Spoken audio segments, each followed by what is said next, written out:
La dizaine gabonaise des arts et de la culture, carrefour de la valorisation de la musique contemporaine et traditionnelle, danse, arts plastiques, mode, cinéma, théâtre, initié par Madame Aminata Touré-Mata, présidente de l'ONG Terre d'Espoir, en partenariat avec l'hôtel de ville de Libreville, a fait tomber son rideau de spectacle le 19 juillet 2025.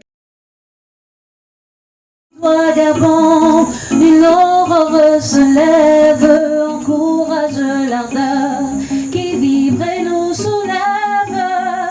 C'est enfin notre essor vers la félicité. C'est enfin notre essor vers la félicité.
La bande de l'inconnu,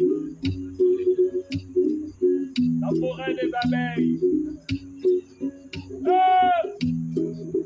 Mon pays, petit pays,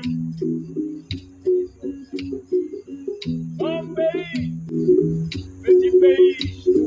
Après la prestation des artistes, exposition, défilé de mode, devant une assistante amoureuse de la culture gabonaise venue du Grand Libreville, la rédaction d'Afrique Vision Média a reçu à chaud le sentiment de 3 ambassadeurs de la culture gabonaise. Gabonaise des arts et de la culture. Et donc nous avons passé une dizaine de jours à présenter au public non seulement des panels sur la culture gabonaise, la découverte pour certains, mais la valorisation de notre culture. Aujourd'hui, on était sur la dernière phase qui était justement un spectacle nourri de talents, petits talents en musique, en théâtre, avec la mode également. Vous avez vu un spectacle éclectique en tant que tel, et ça a été un moment exceptionnel.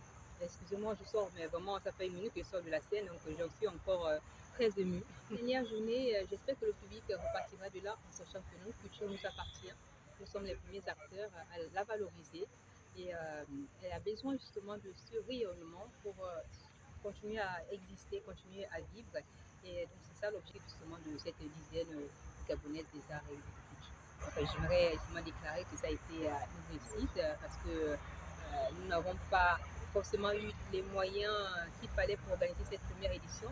Par ailleurs, on n'a pas lâché depuis la première minute, on est allé jusqu'au bout, et pour nous c'est vraiment une réussite parce que valoriser non seulement la culture de notre pays par le chant, par la mode, par la danse, par le cinéma gabonais a vécu également à l'hôtel de ville. Ça a été une occasion exceptionnelle, et de voir aussi les enfants participer à cette édition, c'est justement la relève qu'il faut toucher. Nous qui sommes dans le milieu du théâtre et qui avons appris auprès de Michel Mbao et qui avons forgé nos armes, nous nous disons qu'il a présenté tout ce qu'il avait à donner. Et quand on vient assister à ce genre de spectacle, comme je le disais tout à l'heure, il nous met en difficulté. Parce qu'on se dit, avec ce qu'il a fait, il nous amène à nous surpasser, à donner le meilleur de nous-mêmes. Comme on dit, le vieux vin est toujours le meilleur. Et puis là, il a redonné au théâtre toute sa dimension des mers des arts. Il nous a fait visiter l'univers de Peter Brook, c'est-à-dire il a donné au théâtre cette dimension d'art total avec la danse, la musique, la mode et tout. Et c'est des spectacles que nous n'avons plus la possibilité de voir. Très peu sont ceux qui créent encore ce genre de spectacle. Tout ce qu'on peut tout simplement dire, c'est félicitations à Michel Ndao. Et puis peut-être demander aux opérateurs économiques d'apporter leur contribution à ce genre d'événement, à ce genre d'initiative. Et j'ai habillé les mannequins. Les bijoux qu'ils portaient, ce sont des bijoux de l'entreprise Bijoux Ma Présente Talent de Maître Adamé et Marie-Emmanuel. Et je suis très satisfaite parce que c'était magnifique. C'est-à-dire tout simplement que le Gabon a un talent extraordinairement magnifique. Extraordinairement magnifique. Et ce talent nécessite d'être soutenu à tous les plans. À tous les plans et surtout que l'enfant gabonais a compris qu'il doit prôner pour le retour aux sources. Et vraiment, si ce cri d'alarme, ce cri de cœur peut toucher les plus grands pour qu'ils soutiennent cet enfant qui veut se réconcilier avec ses aïeux et ses ancêtres au travers de son message qu'il véhicule à chaque fois, à chaque événement artistique gabonais, ce serait vraiment magnifique. Parce que les Gabonais sont talentueux, les Gabonais sont talentueux. Ah oui. Face à la réussite de l'événement, malgré le non-accompagnement, Aminata Touré-Mata, pièce maîtresse de la première édition, n'a pas hésité à faire le point de l'organisation en chutant sur l'invitation des partenaires pour la seconde édition qui se prépare déjà.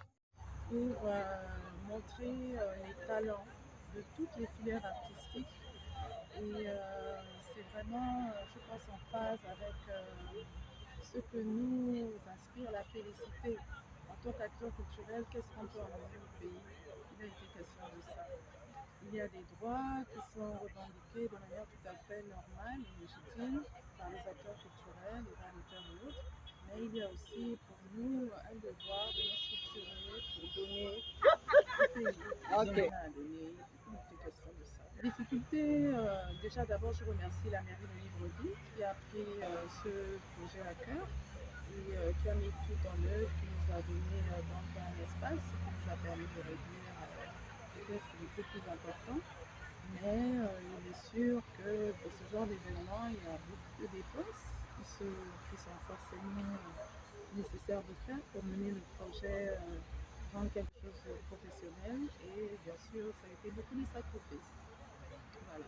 La culture, c'est très important dans un pays. Il est bon de savoir que la structure Bijouma d'Adamé Marie-Emmanuel a contribué à l'habillage d'accessoires, des bijoux et coquillages des artistes.